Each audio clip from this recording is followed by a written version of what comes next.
Welcome, it's SVPod. I'm Scott. Red is at my feet. We've reached that time of the year. Not that football's back. Well, that too. But we've reached the time of the year where I look at Stanford Steve in a beautiful hotel room where parts unknown. Although you're in the heart of the big city. New York, big city of dreams. Yes, sir. New York City here for the U.S. Open. We got a big show, I heard. Big show playing tomorrow night. You see the pairings, and last year we were fortunate enough to have everything work out, and we had Tiafoe, and then to have Djokovic on set was, I thought, top 10 interview. Like, just to see him and hear him, I consider myself best like that. And then to watch him last night and see the window. What do you say? He's on the back nine. He's on the back nine. He might be. And, might be somewhere on 18 at this point. Yeah. But still fighting. Hell yeah. And to see Coco Gauff, who's an athlete I absolutely admire. I believe we might be able to visit with her tomorrow, depending. Last year we came up and did our sort of return to work with a show from up there. We're going to do it again Tuesday night. And again, scheduled to visit with Coco, I believe, or at least the request is in. I don't want to speak for her. If she's got other stuff, we get it. But we'll be back at it. And I think, I'm going to find out right now. I'm going to find out with the folks listening wherever you are. We're doing it Saturday night, right? Yeah, I'm locked and loaded. I'll be in Columbus. Are you ready? Well, I think we'll join after Clemson LSU. Okay, because I'm like a good window. Because I'm all right. I looked at there's some late stuff, and I'm remembering last year like the BYU scenarios where we were taping at 2 a.m. We might need to be like back in the day of the old newspaper, like you'd get the early edition of the Washington Post that didn't have the West Coast scores. I mean, some of the 11 o'clock kicks, I don't know that they're absolutely must have. Here's how it ended. Shout out to Ravi. But we'll be back at it. So here we are. It's week 0. People get so excited and football's back. And it's like, I'm with Josh Pate on this one. Like it is, but I'm not going to be mad at you if you're fired up for the games last week. I watched the football. Going to get to the Stanford piece. I'm sorry. Mm-hmm. But like when 98% of the country's not playing football, let's not act like it's football season. It's just we got games and it's great. But this week we're back. Do you share that sentiment? Absolutely not. We had tackle football on television and I was locked in. I get it. No one's at the capacity that I am. But after this runoff, I went from Farmageddon to UNLV, which was a game that, yikes. I'm sorry if you couldn't get it. I had to tweet out how to watch it. Where did you find it? It was on the road. What the fuck is the Riz? Is that a station? All due respect. What? I thought that was that little fat kid. No, they had I think that was the local feed. It was all the same feed because I had to get in the car and go pick up the fam from the train station.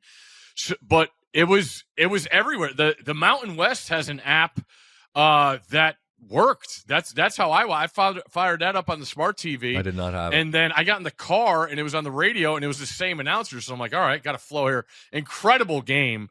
Dan Mullen, not sure he knew what he was getting in for with the old Bengals of Idaho State. You want to see an offense. They ran you would have loved it, They had Scott. people running nude. They had a quarterback double pass inside like the 10-yard line. The kid was outside the numbers and threw it all the way across outside the other numbers. And they gave the running Rebs all they could handle. And then from there, you got Jalen Daniels in a Kansas team that got a brand new stadium, which is awesome. Yep. And then you got the absolute debacle of Stanford playing on the island. So, I was locked in. I was fired up. I thought Farmageddon was great. I thought Iowa State on TV had a crowd advantage. And Rocco Beck's just a kid that I absolutely love, the quarterback for Iowa State. It was a game I struggled with. I didn't pick it. I like Kansas State's personnel better, but I like Rocco Beck as a better quarterback. And I love that Matt Campbell said They have the toughest schedule in the country. They got to come back and play this week, and then they get Iowa and the Cyhawk the following week. Like, that's a buckle up to start your season. But to go all the way over there, knowing what those teams did last year and seeing what it did for Georgia Tech, I thought it was really cool. And it's a lot to ask for, but when you agree to play in that game, you're doing it because you want to show everyone in the world what you have, and there's a price to pay for that. Yeah, there is. In a day and age, your conference and all that. So, listen, Iowa State's a program. Matt Campbell, I mean, he's turned down a billion jobs. He's the all-time winningest coach at Iowa State. Ames, never been there, but I think the world of it. And he said at Media Day this year, my guys know in this culture on this team, they're taking a pay cut to come play here. And I think you saw that. I think you saw that in a team find a consistency in the second half, and it turned out to be a great finish, a great game, and they went and took it. And that's why they won. That's fair. I give them credit for starting their season that way. Well, listen, you're describing a bunch of games that we watched, and great, there was football.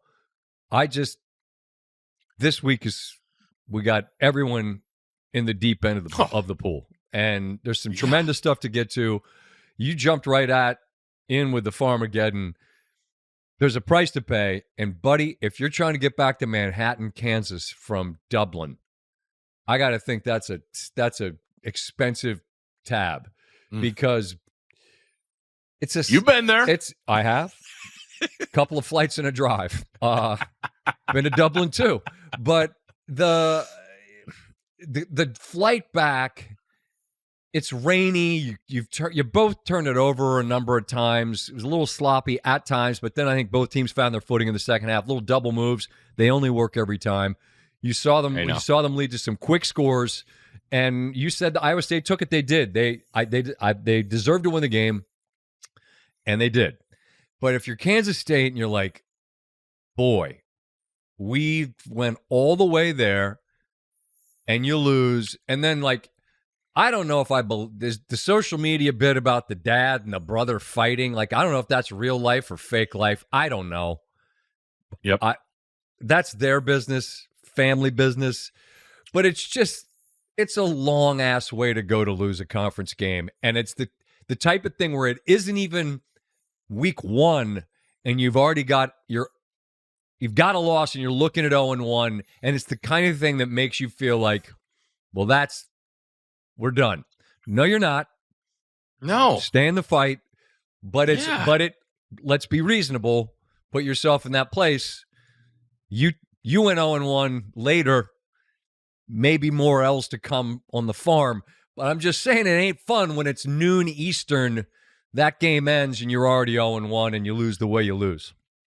No, and it's funny, Scott. We had our game day meeting this morning talking about week one and getting ready for Columbus and Texas. Huh? Oh God, Saban's already got a plan to help the scheduling and the spots to get in. All right. Point system, it's incredible. All right. I hope he explains it Saturday. All right. Anyway, but no, I think really taking a step back and, like you mentioned, the differences, right? Kansas State loses a conference game and a rivalry game. And, yeah, it's tough to get back up off of that. Stanford had it up against it. Their season win total was 3.5. They're not getting there this year. Let's just face it. Maybe a win out there. Let's hope. Maybe another conference win. It doesn't look great with road trips to Miami and what have you. Didn't throw it. 5 different time zones. Did you see their schedule? Yeah, I was looking at it the other night because I was trying to look for a dub. And yeah, you appreciate the optimism. You got to squint kind of hard. Be like, San Jose State at home? Yeah. I don't think it's going to be a Provo in their next game. Then they come home for BC, and then they go to Charlottesville. Sure. So Hawaii to Charlottesville within a month. Hey, you guys! I'll take the Ireland trip over that. You took the money and went to the conference. It's gonna be a lot of long flights, but yeah, understood. No, but just going back, like, and seeing the differences in the week 0 and week 1 things, right? Like Florida State, we didn't know it was going to be that bad last year, but man, that was a kick in the face. And then I remember last year, Florida State, they saved and did all their sightseeing for the day after the game because they didn't play till the following Monday, Labor Day. And we all know it was a catastrophe of a season, and they'll be better this year. Hey, Rick. But again, the big picture thing is it's not over in this 12-team playoff. And you have plenty of time to correct things and get back on. And like we always say, stay in the fight. Stay in the fight, and things will work out and win the games you're supposed to win, and you'll be all right. Of course. And that's the reasonable dust settles. We'll be okay. And Saturday in Dublin in the rain, 9 Guinnesses and no ice into your 0-1 start. Not feeling super optimistic. I can appreciate that. One thing about that being Europe, can we find paint that doesn't go away with rain? There were no lines on the field. The lines were difficult because of rain. Yeah, well, and that shouldn't have snuck up on anybody, right? The changeable skies. We need some upgrades over there, people. Just gonna say it again. I mean, I think low on the list of things to get right is football field paint. But it was so eye-opening, Scott, because you go from watching that game, I'm like, you really can't see. No. And then, you go to the UNLV game who's playing an NFL stadium, you're like, oh, all right, a game with lines and the yellow line with first down. All right, this is more familiar. I can get around with this. It's August the 23rd and football's on television. Let's just appreciate what it is. And Big Cat would say, figure it out. There you go. That's all. I think, maybe a couple cans of paint. Somebody could sort that out between now and next season. A couple pints and a couple pints and a paint. Pints and paint. All. There you go. You get a little of the former, and then you do the latter. Maybe you do the paint. There's then your you name do for the the pod, Jack. Paints and pints. Point. Deep end of the pool this week. Meeting talk. The guy's going to be in Columbus. Yeah. One last ride for Coach, as in Corso. The special the other night, I mean, I got no shot. I sent Herbie a text. I'm like, buddy, before you even started talking, I knew you couldn't do it, and I knew I couldn't do it. And he said, we know how we're wired the same. We understand each other. He's a very emotional guy, as am I, and I appreciate that. I'd rather be wired how I am. I mean, if you're a tough guy and you don't cry, well, bully for you. But I'd rather feel what I feel, and I don't mind it being obvious. And I think the affection for Coach, everyone has it. To hear people in the sport talk about him the way they did, not surprising. He's meant so much to the game. He's meant so much to us. But he has been such an ambassador for the sport, and he better than anybody. And you've heard it. I've heard it. The brief time I was part of it, sweetheart. It's entertainment, Understands what it is, understands who he is. But it's a big one, man. It's where it all started with Ohio State. To be there for this game, I just keep thinking about, and we're going to have Ryan Day and Sark, I believe, we're scheduled to later in the week, as we'll be back on Thursday and Friday. Trombone Shorty in your ear hole. Hey, now. Put some winners on a card. We all understand how much the last game of the regular season matters to Ohio State. Maybe too much. But this is the first game of the year, and it's the number one team in the country. It can't mean more for a first game. And so just coming out of the chutes, what's the overall approach from the game day side, the angles we're looking at? I mean, I think I can guess some of them from the quarterback piece and Sand and Arch and all the rest, but there's so much more to it, Steve. Yeah, and that's where it starts. Obviously, with the namesake, it's going to be Arch and what he brings to the table, because when you look at the AP poll, Scott, one team going into this year has a first-year transfer quarterback. That's Miami with Carson Beck. Every other team, the quarterback's been there for at least a year. And you flip. Say that again. Flip it. I'm going to make sure I'm hearing you right. One team in the what? One team in the AP top 10. Top 10. Okay, top 10. Is starting a quarterback gotcha. That's just been on campus and hasn't played a game yet. Understood. Or been on the sidelines for a game yet. Okay. And every other team, the quarterback's been there. And when you think about just two last year's national championship game. Both quarterbacks first year on the team. I was just going to say that the last game we saw was a guy who came, a guy who came from Duke to Notre Dame, and a guy who came from Kansas State to Ohio State, and Howard. Like, that's wild that's the last game we saw. So and we've talked a little bit throughout the summer of this about programs investing in their own, developing their own, which is a great thing in an era where you kind of just go out and go to the quarterback store. Yeah, and I think everybody got caught up in that. Whereas it's like, hey, let's just go get the best guy. And then it's like, hold on a second. Let's assess things. How about we develop the most important position and have that guy in our program for a little bit? And then you start going down to things. I watched Michigan's practice preview on the Big Ten Network, and buddy, let me tell you, if they figure things out offensively, I feel like they got some. I went back and watched I think it was the Gator Bowl, Tax Slayer Bowl against Alabama, where they played all the young guys. They're not missing much. They might be deeper than the defense they had. I think Dave Revson said last year they averaged yards per play was their worst since 1963, and they end the season beating Ohio State and Alabama. Wow. Say what you want about the bowl game. I don't care. But it's a team moving in the right direction where you want to talk about change. You win a national championship and your head coach is gone and you still have that cloud overhanging because you don't know what's going to happen to you. But that team. They don't care. Just listen to the guys talk, man. They are scary. I cannot wait. We're going to talk week 1. Week 2, with that D-line and front 7 of Michigan going up against Oklahoma, those are the 2 best fronts in the country, in my opinion, right now. But to see teams like this and how they're going to go about it, that's what makes it more interesting. And going back to Ohio State and Texas, I'm more interested to see what Ohio State is. We know they have the best player in the sport on the edge, but now you got a guy saying who was Coach Saban recruited to Alabama, then he went to Ohio State when Coach Saban retired. But like the offensive line changes, Ibuka's gone. Tate's still there. All the guys on the defense, you still got Sonny Styles and Downs, but the changeover as opposed to, or I should say in comparison to the team they're playing in Texas, go look at the NFL draft. Offensive linemen and defensive linemen, Texas guys are all over that draft. Yep. So I don't believe these are the 2 best teams in the country. I think I said last week that Clemson and LSU, I think, know more of who they are. But it's still Texas and Ohio State, and they're going to figure it out. So when you want big on big, it doesn't get any bigger than this. And it's going to be some figuring out. And Ohio State, brand new play caller. Hartline's never called plays before. Sark, one of the best there is in the sport on the other side. So something's got to give. I do give the edge to Ohio State because they're at home in front of that Army. So I expect them to bring it.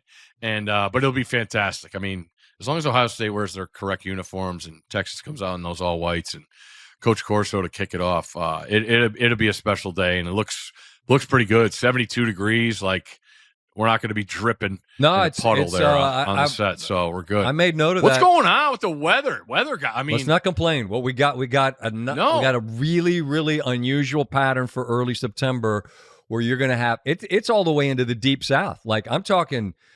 Yeah, like 80 and not humidity, as opposed to when you feel like you're inside of a bundt cake or inside of a crock pot. It feels seriously. Think about how disgusting it is so many of the places. Tell you, buddy. And by the way, this is temporary, so let's enjoy it while we got it. But it is an incredible sort of weather anomaly that everyone that's going to be out there is going to be enjoying it. You couldn't ask for more. Just. You're fired up. Front. You're back. Nice cool front come through. Let's enjoy. Although you told me it's a little humid up in the city, so that's what we got right now. Yeah, but it feels like every time you walk out of LaGuardia, it's a little stickier than normal. I don't mind people, LaGuardia. Taxis. Yeah, that's a fair point. Little thing to do. I understand. But should be great. Otherwise, I think the first time ever too, we've had 3 top 10 matchups in week 1. Mm-hmm. Sunday night monster game with Notre Dame, who's a team I love going into this year, against Miami, who, when you lose your top 6 pass catchers, I get it. Beck was great when he was right. But That's a lot to go against this Notre Dame defense, which is a defense I think will travel, but it sets up for a sensational matchup on Sunday night after we get Texas, Ohio State, and LSU Clemson. Like, those are 6 bad boy teams that I expect to be there when the 12 teams are there. And I like the fact that you can enjoy these games without that hanging over your head dread of, if you lose, you're kind of in big trouble. Yeah.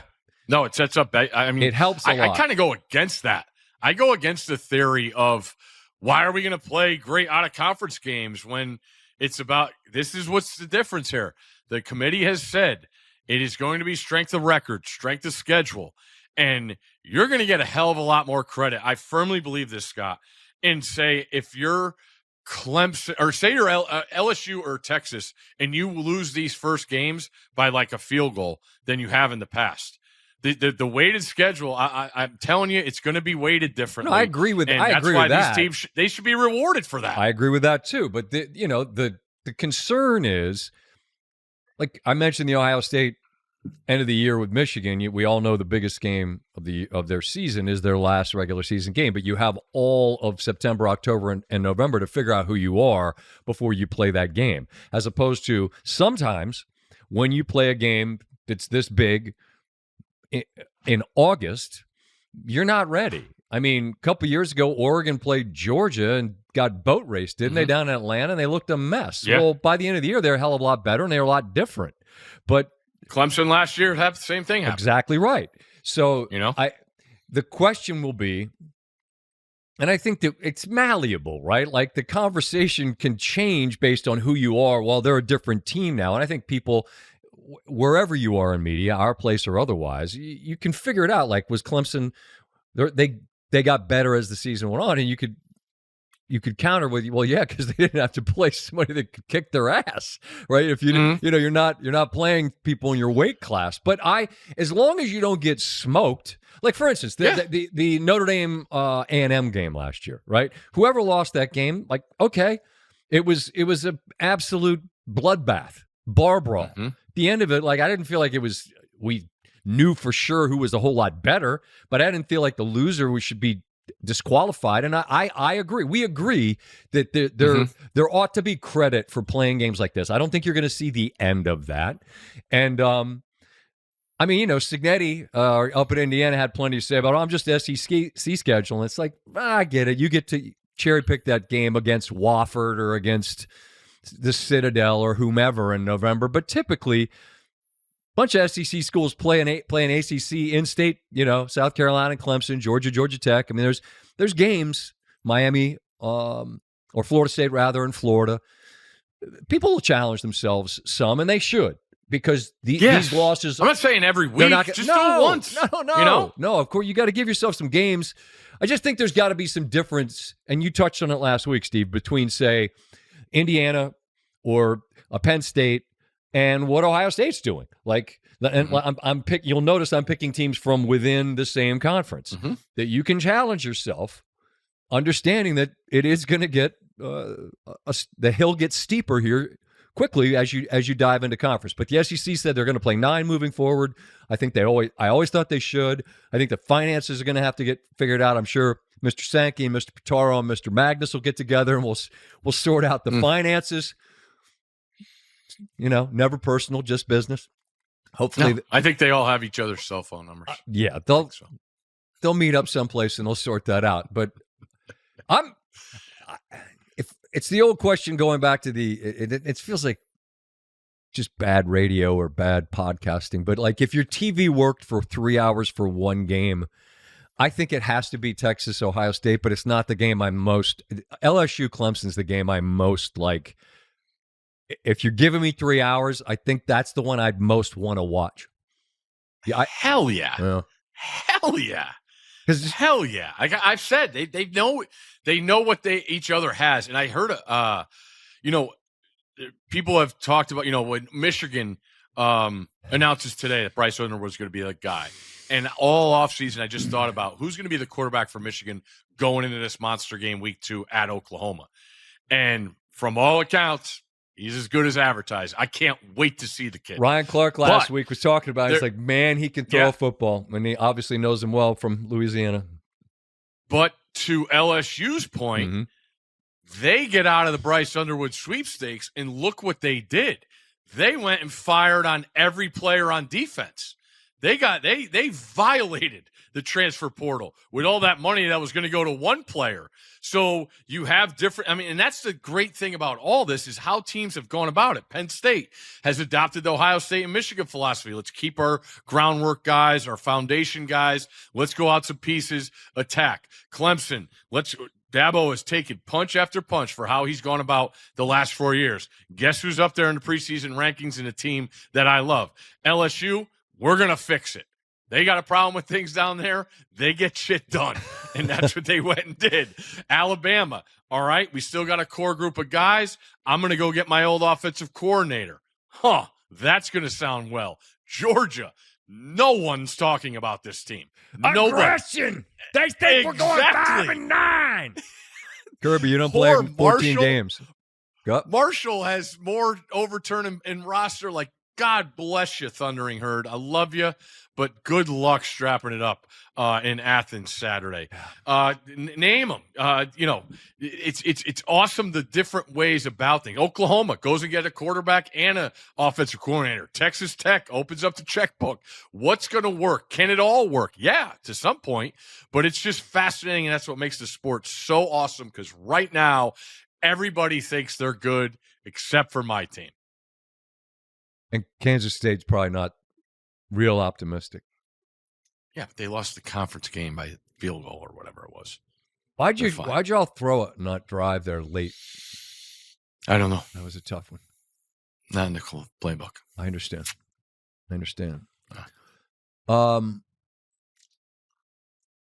Optimism. There's nothing quite like fall, the whole fall going back, and it's different.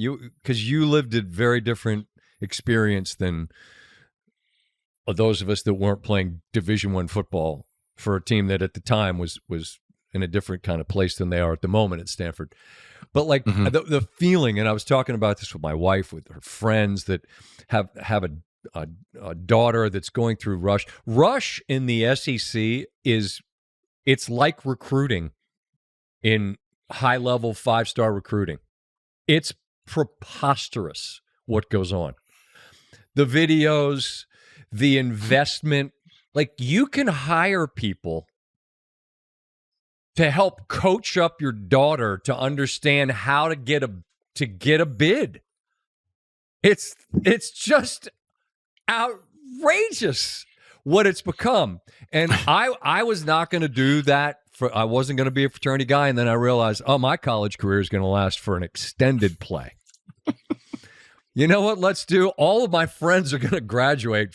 I might as well head on down to Route 1 and spend a little time with the Pi Kappa Alpha gentlemen, which I did.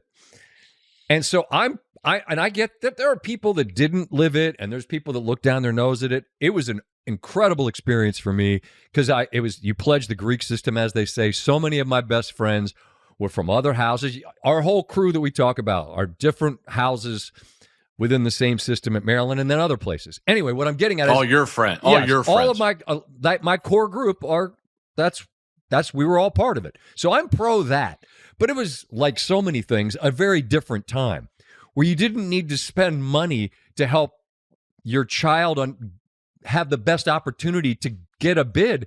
Supposedly, like down in Alabama, there's like 10,000 girls trying to get bids, and there's only like a handful of them. I can't even process what it's become. And it's like, I feel so horrible if you don't get the one you want, or if you don't get one at all, because it doesn't mean anything's wrong with you. It's just not enough spaces. And the parents are so invested literally in trying to help their kid. And the helicopter moms, and it's like, wow, when did this happen? But I think about what fall feels like going back to college, and there is nothing like it. Especially, and I'm not even kidding, when the weather feels like it feels like right now, where it already feels like fall, and you're packing up your stuff. Back in the day, it was just throw shit in milk crates, Get your I'm biased poster. Garbage bags, big garbage bags for sure. Take it into your dorm. Slap some stuff on the concrete walls of your lousy dorm. No AC. But the feeling and the vibes in the air were unreal. And football plays such a monstrous part of it because there's this sense of optimism. There's, especially like going back to campus, like, got to meet the freshmen. All right, who are the fellas that are the athletes? Maybe we're going to be playing intramurals with. Who are the ladies? What's up, ladies? How y'all doing? When's the game? Who are we playing? Like, it's such an incredible time in your life. And if there's any young people that listen to this pod, enjoy it. There's nothing like the feeling of fall, going back to school, and the sense of optimism and how much of a role football plays in it.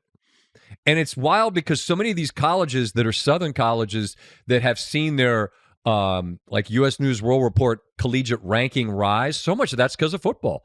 Because people turn on TV, enrollment. And go, of course, hey, I want to go there. I've told the story here on the pod when I was at Maryland doing the fraternity thing. We went down to Clemson. This was like a hillbilly school. Now Clemson's like an incredibly, all due respect, can't get in. No, exactly. It's a high level public institution, well regarded. Why? They were great at fucking football. And everybody that watches, like, look at all those folks in orange. They come down, do the balloons, run down the hill. They go on the field after the game. That looks like fun. We'll go get some book learning in South Carolina. It's southern, weather's nice. I mean, the whole bit, all of it's so appealing. The SEC is on fire right now. All of their schools are elevating in terms of like enrollment and how difficult they are to get in. And so much of that's based on football. That's facts. There was a girl who was helping us out when game day went to Alabama a couple years ago. Was she in a sorority? And I'll never forget her quote when people were like, it's like when the Instagram thing started coming around, right? Like, and it's like, oh my God, this is a big deal. And you see the numbers and everybody outside the house and they got the dances. And I'm like, it's pretty real, huh? And she just looked at me and she's like, y'all don't even know. And I'm like, you're right. I'm done asking questions because I could tell this thing is taking on a life of its own. And it is, I mean, I don't know if they planned it, but there was one of the sorority heads that got introduced at Alabama one time when we were there. She got booed. And I simply think the other sororities came out and like did that to her. So it's at a level not great. I can't do. I'm going to be careful here. I don't want to. I can't give too much specifics. I can't give plenty of people invested. I can't give specifics other than to say I was living vicariously through a friend. I don't know these people, but at an SEC school, it was bid day. They got one and were good. But I'm just telling you, the roller coaster ride I was on, I just wanted it to work out okay. Because I'm like, holy shit. This is like, the Piker's like, hey, man, you want to come down and hang out? You're good at hoops. I used to be kind of hot. I know it's stunning. I'm not now, but I used to be. I think you're hotter than ever, kid. Thanks, pal. I mean, I was good. They were like, just come on by. That was it. I threw on, I pegged up the jeans, threw on some Sebagos and a rugby. Is that post Diodora days? I think the Diodoras might have been. I think high school? I think I graduated from the Diodoras at that point. I think that was like a really small window, but I had some baby blue Diodoras that were mint. Proper. They were mint. Preppy? A little preppy? Not really. The Sebagos definitely were. Okay. I don't know, man. I'm just telling you, it's just things have reached critical mass on campus. And if your daughter's going to school, I swear I'm praying for them. And I hope they have fun. And I know. And here's the thing: if they don't, they'll have fun wherever they're at because you're going to find your people. You find your people wherever you go. It's just the process now is just unbelievable. Amplified. Y'all don't even know. No, we don't. You're right. You mentioned it in passing. I need to ask you this just to sort of tie up the idea of Dublin. You mentioned Bama. Is Bama FSU? What is it? And what I mean by that is that a game Bama could lose?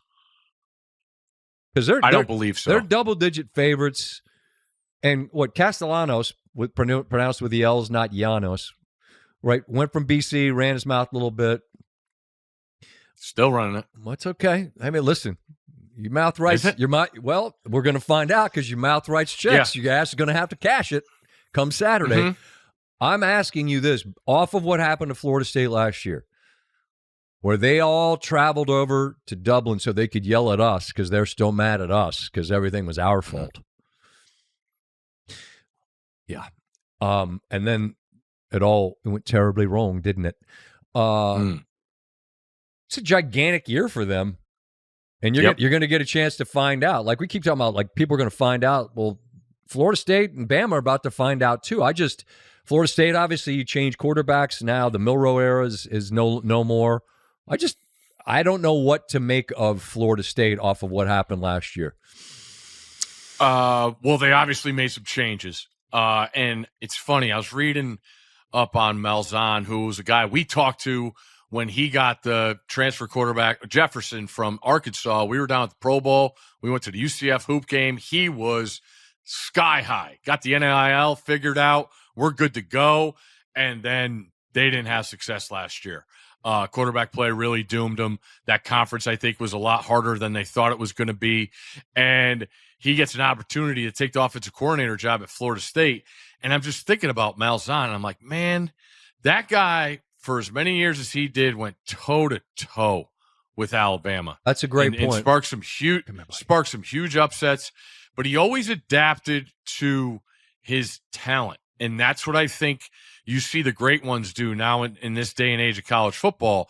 I mean, he went to the national championship game and lost to Jameis with a quarterback in Nick Marshall who played safety at Georgia. Like, the guy knows what he's doing, and everybody loves the idea that he has a mobile quarterback at Castellanos. And so how does that match up? The issue is I believe Alabama is much improved when you look at the defensive side of the ball. That secondary, I'll take it over anyone in the country. And their guys up front, they don't have the Will Anderson or, their top speed, twitchy edge rusher guys, but they are super strong up front. So what Florida State does up front, whereas when you looked at them last year, it was the skill guys making mistakes and the guy who was taking the snaps. It feels like you're going to have to do some things up front or else you're going to get manhandled that way. That's what I look at.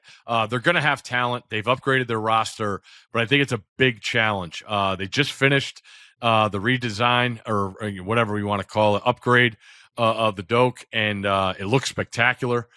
So it'll be – I mean, they have everything they want, I think, Florida State. And what you want to get jumpstart this season, you're going to find out. Real litmus test, whatever you want to call it.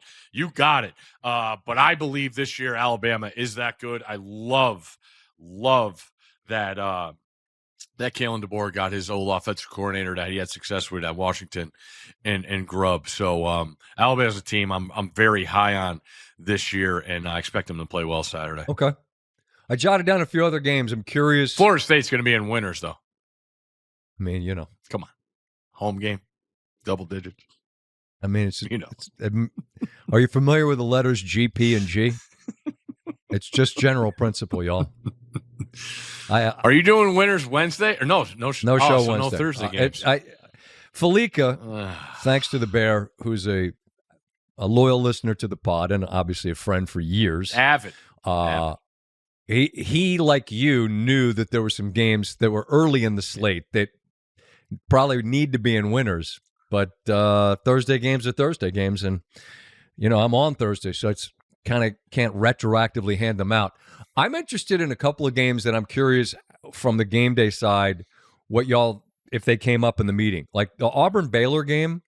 I feel like we talked Kansas State, Iowa State in terms of the result is going to send you not spiraling, but you win that one and you're off and running. You lose it and you're like, son of a gun, here we go. And I feel like both Freeze and Aranda, the loser of that game is almost more interesting in terms of how people react than the winner. Does that make sense the way I'm framing that? Yeah, I think it's a monster spot for both teams to really have a verified win. When you talk about it, Auburn has all the talent in the world. And people can say what they want about Jackson Arnold, who's a former 5-star that went to Oklahoma, and I went back and watched it. Like, I don't know if Patrick Mahomes would have had success last year as the quarterback of Oklahoma. I'm pretty sure he would have. I'm pretty sure Patrick Mahomes. I don't know, man. Pretty sure he would have figured it out. Your top 5 receivers are down. You have no help on the offensive line. Your running backs are hurt. Okay. You're lucky to stand up. And so I get what you're saying. They fleece the system and go get Mateer, who's a quarterback that we've talked about from Washington State, and his offensive coordinator, and they hit the ground running. I think it's big that Mateer has ties to that area, and he doesn't have to come to a place and learn the offense. It's the other way around. So I think that helps them. But with Baylor and Auburn, I mean, Baylor was as good as – I mean, I think it was 8 straight wins if you take away the Hail Mary at Colorado. And Sawyer Robertson is a kid that, if you haven't seen him, he's got the goods, man. He can make plays with his arm, with his legs, gets everybody on the same page. Aranda with another year with a defense. He's a defensive guy. Yes, he is. But, I mean, I'll never know. I mean, I'm biased because we love our guy Spav. But Spav calling the shots with that Baylor offense. Auburn's going to have all they can have. And the problem with Auburn is you got 3 road games before October, maybe? Before the Georgia game, I know that. You follow up going to Oklahoma and to A&M. Auburn's got to get this one, but I lean towards the home team because I believe Baylor's that good. That's a Friday night, so obviously you'll have that result to be talking about on Saturday. Yeah.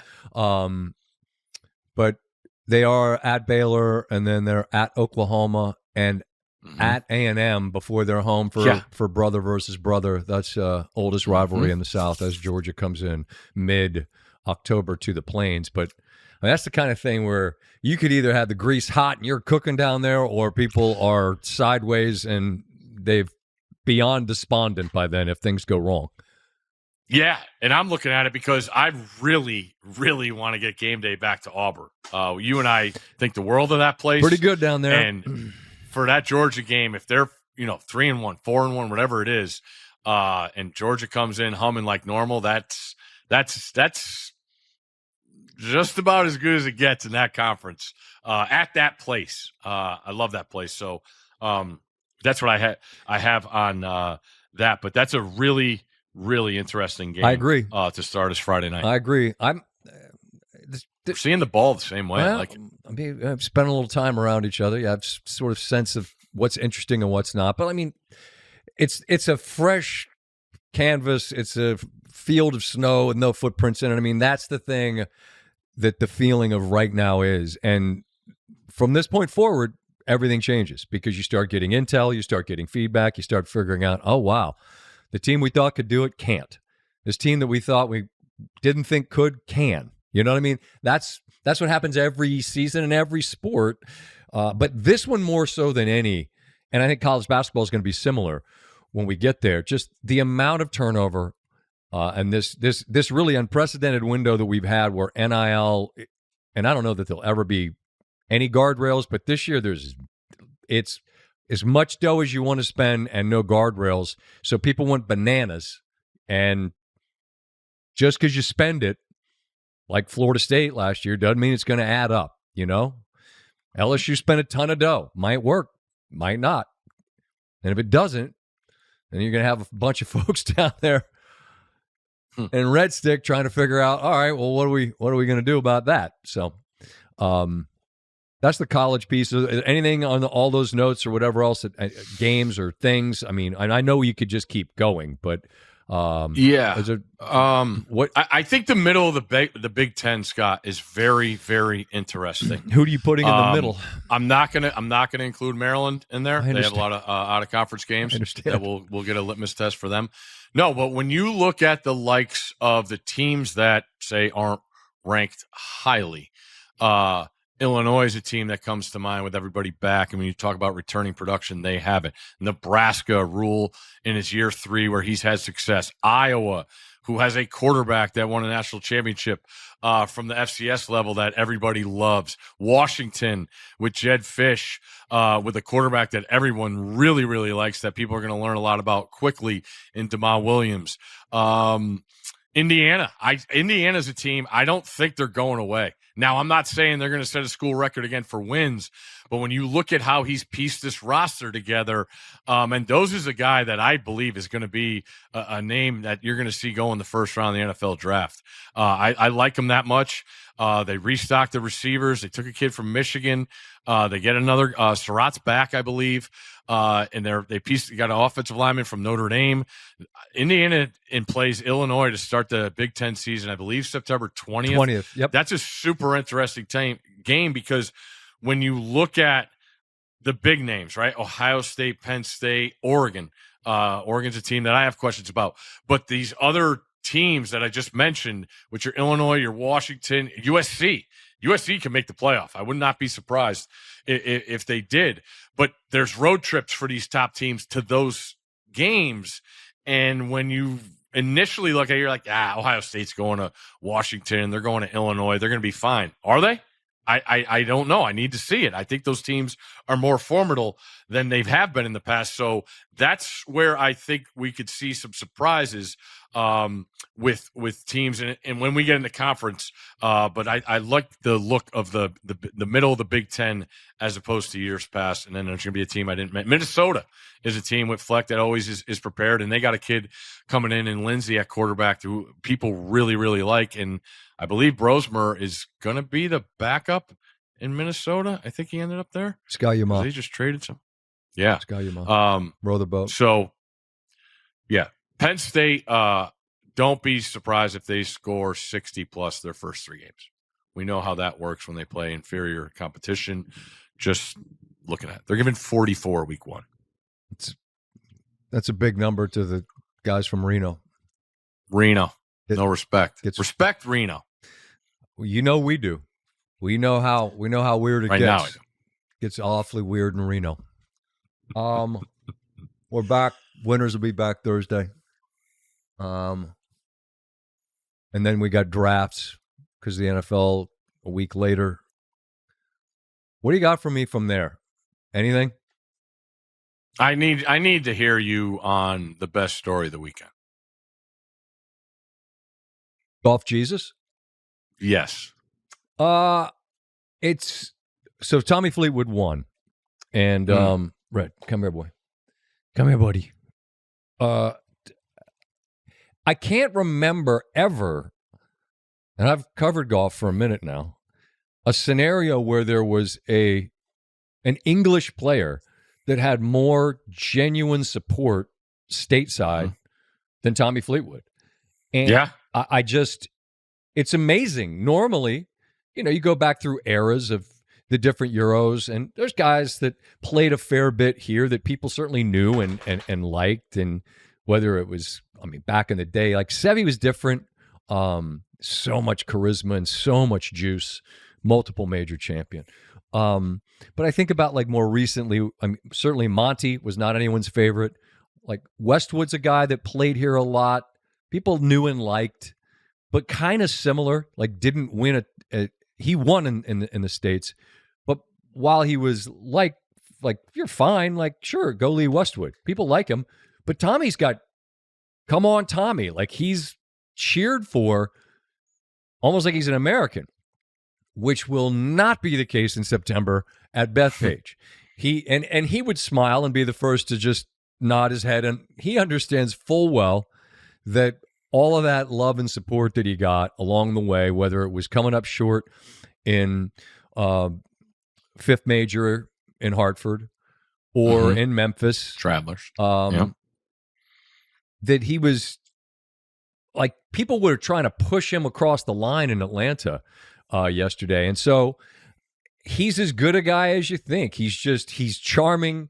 He can, for those that know, like if Gordo were here, what does he call him? What is it? Flusher? Not Hall of Fame Flusher. What's the term? What's the flush? What is active? Top 5 active flusher? Like Fleetwood is a ball striker's ball striker. Are you a shot maker or a ball striker? He is a ball striker. He is a world-class flusher. All of these things. And golf Jesus. But he shaved the beard. I don't know what that was about. Like, we're trying to change it up. I can't remember an example of a non-American player being rooted for the way Tommy has been rooted for. And it was just cool to see him not just win, but to win 10 large for it. And that leads to the tour championship's dumb. The guy that didn't win anything shouldn't win that. And I'd say, well, okay, John Rahm didn't win one tournament on LIV, not one. And he won their season-ending thing because he was consistently so good. So there's no great way to try to have a season-long recognition of something in golf and also simultaneously have a one-week event both make sense. In other words, Neiman would have won on LIV because he won a ton. Scheffler would have won on the PGA Tour because he won a ton, and it would have rendered both season-ending events useless. And they've tried where they would put, like, whoever was the big leader. Scotty Scheffler, back in the day when they would say, like, you'd start 10 under, Scotty would have started, like, 68 under par relative to everybody else, and the East Lake event would not have mattered. There's no good way to make it make sense. And frankly, money's gotten so much that $10 million used to be like, holy shit. And now you're like, cool. Like, he won a lot of money. But this is not a money play. This was a people were rooting for Tommy thing, and I'm thrilled for the guy. Yeah, I haven't wanted somebody to win something as bad as I wanted him to win yesterday. I got super emotional watching him. You just saw his face when that puck goes in. And then, we all know Scotty Scheffler's the best player in the world. And I get it. People want the money to match that. But we all know. And to see this guy, and you ran through it, how close he was. Yep. And then, I think it was Sally or somebody yesterday was like, what lead does he need to have on 15 for you to feel confident? Well, because he rinsed one on Saturday when he stepped up, and it wasn't close to me. And that's like people talk about the island green at Ponte Vedra. That's a wedge. This is a 220-yard hole, all over water, all carry. Like it's all you want. And then Cantlay puts the pressure on because, like, the broadcast, they didn't see where it hit. He must have, like, driven the fringe and got a good roll. He had a birdie putt there, which got really tight. But, I mean, I'm holding the remote, and, like, even when Tommy was teeing off, my hand is sweating. I'm like, just down the fairway. Hit it down the fairway. Just get there. Because, again, as Gordo would say, he's a top 5 active flusher.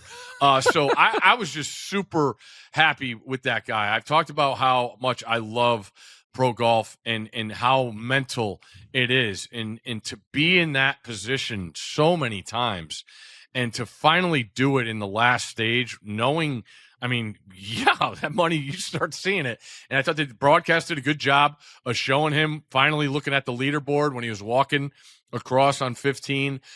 So I'm super happy to see a guy that stays in the fight like that, to overcome all the negativity and knowing that there's nowhere else to look at. Can't pass the ball. Can't pass the ball. Can't pass the puck. And the thing, Steve, about golf that is so interesting to me is, like, as you and I talk right now, we're watching the U.S. Open. Tiafoe's playing. Same deal. It's just him and his opponent. But we're going to know in an hour and a half, 2 hours, sometimes 3, sometimes, I mean, it could go 4 or 5 hours. But you're going to know today, am I good? Am I playing tomorrow? Golf's Thursday night. All right, play good. Then it's Friday. Now we get rid of half the field. Now we go to the weekend. Now, if you're carrying the lead, you're in the press. Tommy, when are you going to win? What's it going to take to win? What are you going to be dealing with? You're answering these questions. And we're putting a pebble on the scale, each one, and then it gets heavier and heavier. And then it's Saturday. And then you got the lead on Saturday, then you rinse one on 15, and we're like, every single person's like, oh, God, he's going to blow it again. And then it's Sunday in Memphis, and the wheels start to fall off there, and then he loses. And it felt like he could win that one, but Rose went crazy, and Spawn made some putts, and it all happens as you get to the 71st hole. It's been 4 days of your life.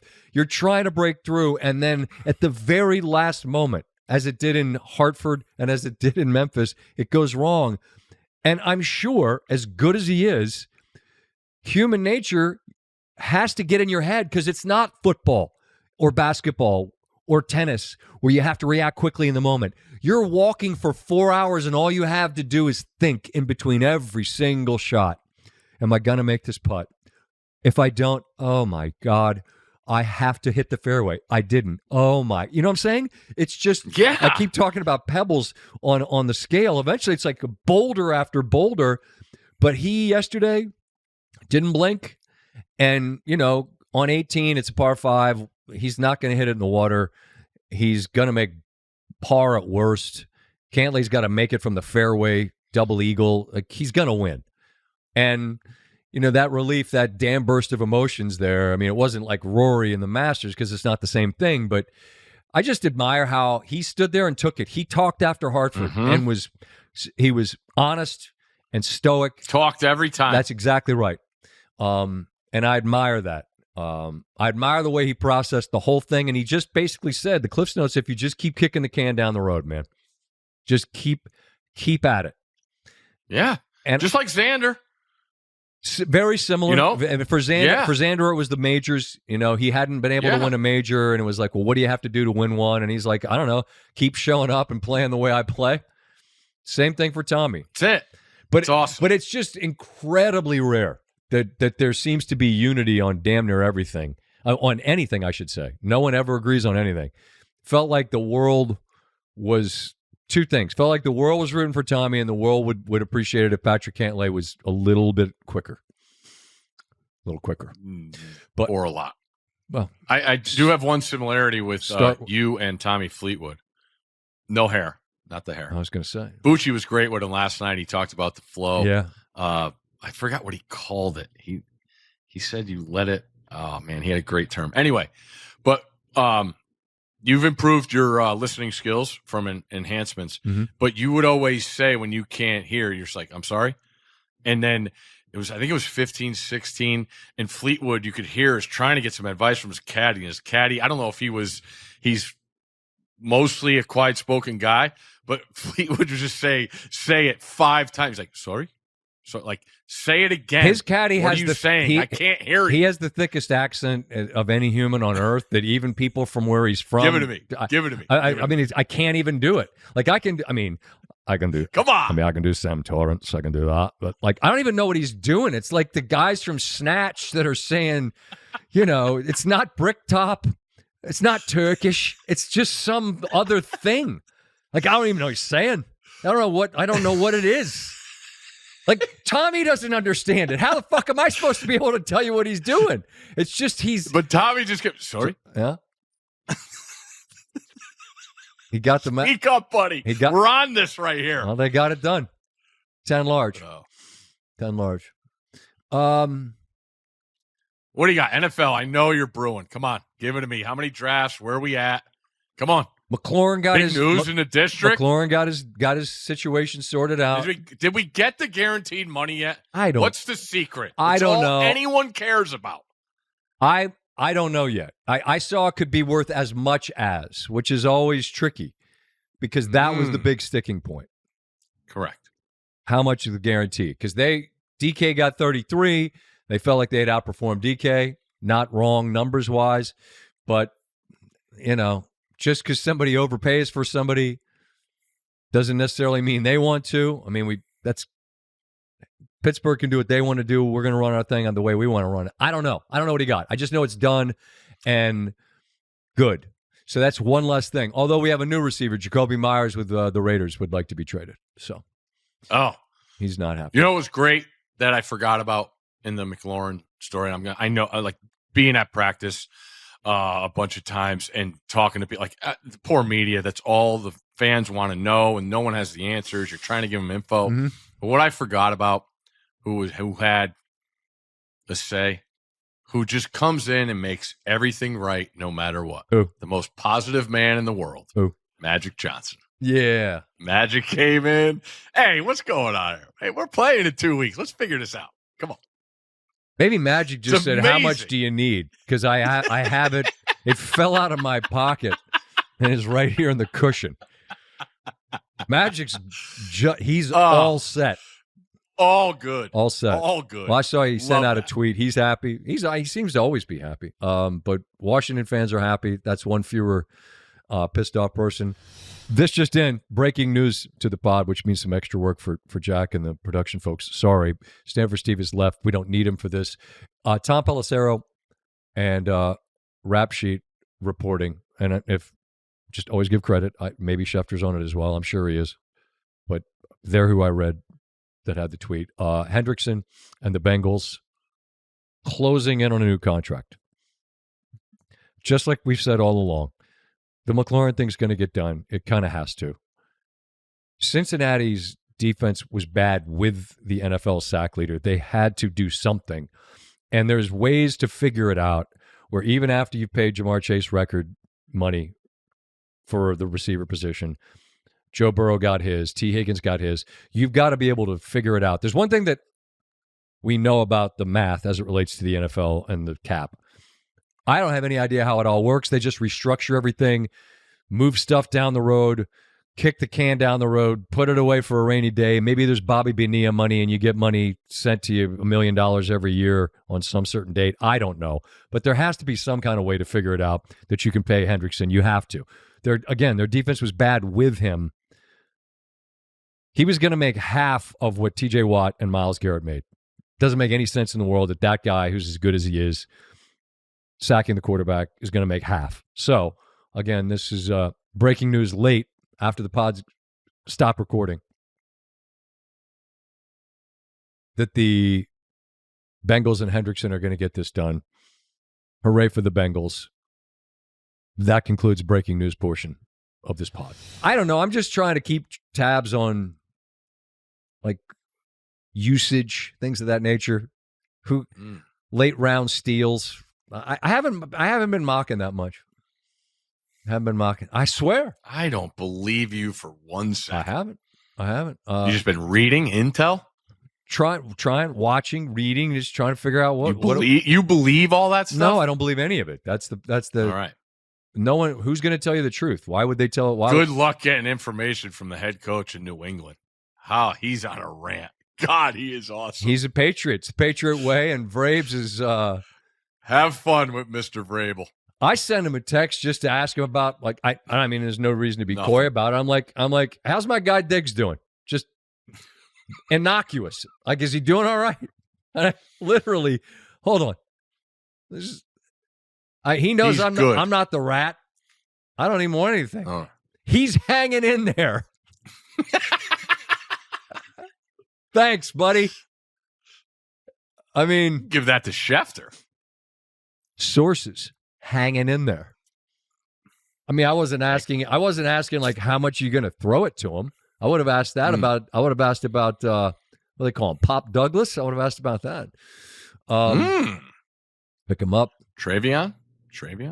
You got to take him early if you want him. I mean, he's going early. You mentioned all the people that are gone at Ohio State, Ibuka, this and that, Judkins and Travion. I mean, you had two difference makers that were toting the pill for them last year. You better take Travion early. I had a bunch of stuff written down about the Shedeur Sanders and whatever else. I don't know. Flacco looked awesome. I watched that. 9 for 10 on a touchdown, slinging it all over. But then Sanders gets sacked some and doesn't look great, and then it's sabotage. I'm like, I swear to God, I just can't process how people are wired. But I actually can, because it's like his dad's was great, and so people are more locked in and concerned and applying a level of scrutiny to his play that they aren't to any other rookie quarterback anywhere, including, as you've pointed out, the guy who was the first pick in the draft. But where'd he go in the double quarterback league? I can't remember. Not that early. Okay. But I mean, he went. I mean, I grabbed Daniel Jones in there. I was happy to get him, get my third QB. I can't believe people really think that there's a league-wide conspiracy for one quarterback and that there's some racial component to it, when the evidence of almost half the league will have a black quarterback starting for them. I count 15 if Rattler's starting in New Orleans. And Richardson could be at some point, which you're talking about half the league. 6 of the top 24 picks in the last 3 drafts. 6 of the last top 24 picks, meaning the first 8 picks of the last 3 drafts. Bryce, CJ, Caleb, Jaden, Penix, Cam. 3 of them were number 1 picks. So I just can't understand how we're going to suggest that there's sabotage and all this subterfuge set up to interfere with the potential of a young man to succeed. One person. Doesn't make any sense to me. And it's just as predictable as when he had a couple of touchdowns in the first game and people were screaming that this shows how dumb the NFL is and he should have been the first pick. He's going to make the team, and then what? It's similar to Tebow in the level of conversation about a player whose talent level for the position isn't equal to the tonnage of conversation about the person. Does that make sense? Feels similar in that regard. But I don't know. Snoop Huntley came in the game the other day and led him on a drive. And they won the game, and then they cut him. Why is the league mad at Snoop Huntley? I don't know. The last week of preseason mostly is just no one plays. I'm looking for information. I can't find any. I got Field Yates on. I'm afraid to look him directly in the eye because look at Field. I look at Field and I'm like, quote Tracy Morgan, somebody's getting pregnant. Look at Field. My God. He's just embraced the finery of there's a sheen to his wig game. I think he's gonna go full Statler Brothers or some country music person. I think. I don't know what else I have for you. I didn't watch the Billy Joel doc. It's on HBO, right? What happened? Yes. I don't have it. What? I don't know. I went to watch it and then I started looking around and I have every channel, but apparently I don't have any movie channels. You have Max. I don't think I do. Yeah, you do. You were in on the White Lotus. You watched it. I just saw that one episode where the guy started talking. And I'm like, this is the show everyone wants to watch? This show? Scrap the Billy Joel then. Okay. And go to Netflix and watch the Cowboys doc. It is so good. You will absolutely love it. And the game you always talk about with Troy, that 91 game where the Redskins are undefeated and Dallas comes in and wins. They do the whole game and how Troy got knocked out of that game and Berline comes in. You know what I didn't learn? What I did learn, or I should say I forgot? Troy never started again. That playoff game where Detroit rolls Dallas and then Detroit goes to play Washington to go to the Super Bowl and Washington, 42-3 or something? A lot to not many. Troy didn't start that game. He didn't play again. Berline played the whole year. But I have a zillion questions for Troy after watching it, and I can't tell you how much more I love him after watching that. You know what'll be great is when you ask him. God, I hated those teams. They were so good. The Niners games, NFC Championship, you got to watch it. And to me, I get it. Fantasy football has taken over this league, and that's why everybody loves it. That 90s NFL, late 80s, early 90s with the NFC East, and then the Niners coming in there, and Madden and Summerall on the call for every single game is unbelievable. You want to talk about nostalgic? Touchdown Giants. That's it. House of Buggin'. No, it was a time, bro. You know what'd be great is when you see Troy and you ask him about it, because you're gonna have specific questions. Troy will give you that smile where he's thinking in his head, I might tell you, whatever I tell you will be all that you know, but it ain't all that I know. Correct. Those cards, and by the way, his memories belong to him. And I'm not suggesting you be trying to get information for any other reason than you're curious. But I think about the stories that man has. Think about the life that guy's lived. I'm speaking of Troy Aikman. But Scott, I mean, spoiler alert. They go to the Super Bowl after beating San Francisco again, and they're playing Buffalo again. He doesn't remember the NFC Championship game against the Niners because he got knocked out in the first quarter. It was a different time. He played the whole game, and he turns on the film the next day and doesn't remember anything. Yikes. It's crazy. He comes off the field, and Stepnoski, who is his all-pro center, isn't playing. He's hurt. And he walks over, and he's like, why aren't you suited up? And Stepnoski's like, oh, trainer, need you over here for 8. It's mind-boggling how great they were and how tough. Like, Emmitt Smith sitting out and losing 2 games, and like right around, I talked about this with Sheehan on his show. Like it, like almost got to that with McLaurin, and it couldn't have gone any worse for the Cowboys.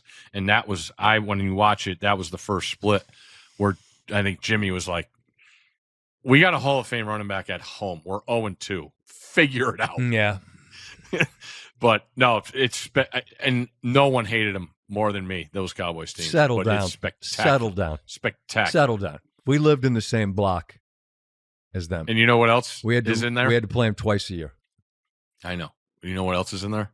What, when Washington beat? Incredible RFK Stadium footage. Buddy, let me tell you something. Let me tell you something. When we won Dallas. Were they the posse? Yeah, there was a posse. There was a fun bunch. The posse came out with the flags. Buckle up. When they beat him to go to the Super Bowl, sometimes cosmically the only thing that could possibly happen to make it exactly what it needed to be happen. And them beating them, Dallas, had to happen for Washington to feel like the first one put you in a club that no one could say shit to you ever again. Mm-hmm. They had to beat Dallas, and they did. So I really don't want to hear how you hated them more than like anyone, because I promise you, I mean, I'm right there with the player haters ball. Hate. I hated that squad. Hated them. And now it's just so bizarre because you work with Troy Aikman and he couldn't be a better dude. I was like when I work with JJ Redick, I'm like, this guy, look at this guy. I like him. What is this? Is this growth? Is that what that is? So if you asked me, go ahead. So if the Cowboys played Duke basketball, who are you rooting for? Dallas with all my heart. Dallas with all my heart. People, just listen when you hear that. That is pure hatred. It's just the truth. Capital P. It's just the truth. It's so good, and it's never going to leave you. Never. No, we don't even play them anymore. And and again, I had an occasion. I'd like to see it. I've grown. I've grown some. Yeah. I think you might be able to root for Duke in one game. My what? Might be able to root for Duke in one game.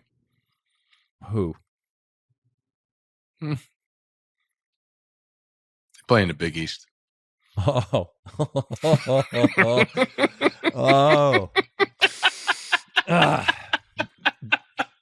Hey, I mean, maybe, if it was this year, talk to the old committee this year. Maybe we can get that done. Maybe if lines align, we'll see. No. I don't know. Yeah, that'd be good. Moving along to further action. Get you in some royal blue.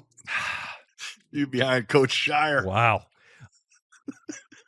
You asked me about like we talk all this college football. Like when it comes to the NFL, like I just refuse to do any who's going to be any good based on what we just saw. No. Like it's just the whole exercise feels pointless, other than for people to irrationally decide that players that they see in the second half with like 2s on 2s that you should take in your fantasy draft. Did you cut your? Did you shave your head today with a hatchet? Like how did you cut your head so many places? Too fast. I had a game day meeting. I had to catch an Uber to the airport. Bad. Didn't use. Did you use a lawnmower blade? Like what? What did? No. Bad. I used soap. I didn't even have shaving cream. It's bad. Tighten it up, buddy. Yeah, I know. It'll be healed. Aquaphor heals all. That's a fact. That's true. Got a good NFL thing for you. All right, I'm ready. From our guy Cap. In 35 straight seasons since 1990, at least 4 teams made the playoffs that didn't make it in the previous season. That's always a fun one to do. There were 4 NFL playoff teams last season: Commanders, Vikings, Chargers, Broncos.